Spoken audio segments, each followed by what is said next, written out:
এই বাংলাদেশের ছাত্র জনতা, পড়া আর শেখা কিন্তু দুটো জিনিস।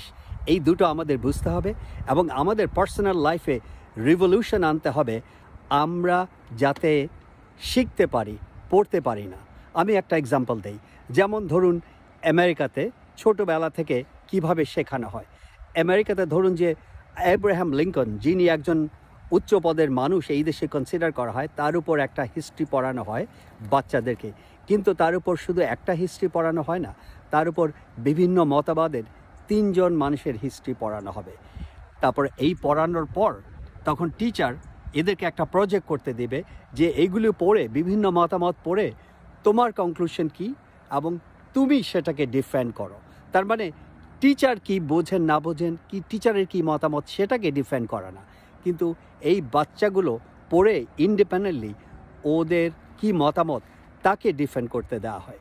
এটাকে বলা হয় শিক্ষা, পড়া না। ঠিক সেভাবে বাংলাদেশে সেটা অ্যাবসেন্ট। সেজন্য আমরা জানি না কিভাবে চিন্তা করতে হয় ইন্ডিপেন্ডেন্টলি এবং কিভাবে ডিফারেন্ট হিস্ট্রি পড়তে হয়। যেমন খোলাফায়ে রাশিদিনের ব্যাপারে আমাদের খালি একটা হিস্ট্রি পাঠ্যপুস্তকে পড়া হয়, একজনের ওপিনিয়ন।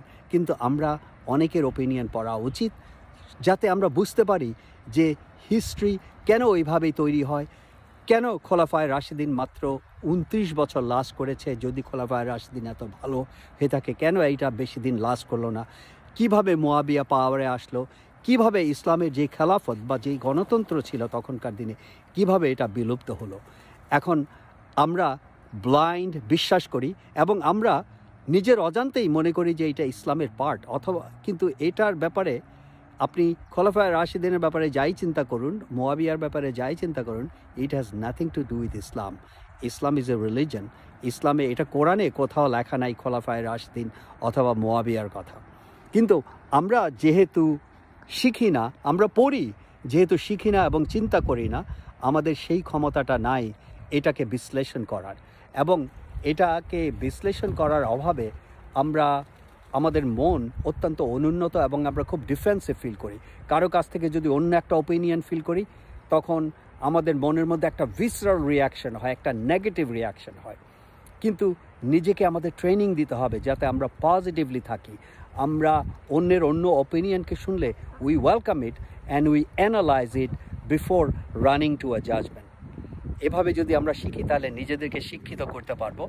শুধু পড়া না, কিন্তু নিজেদেরকে শিক্ষিত করা, চিন্তা করা।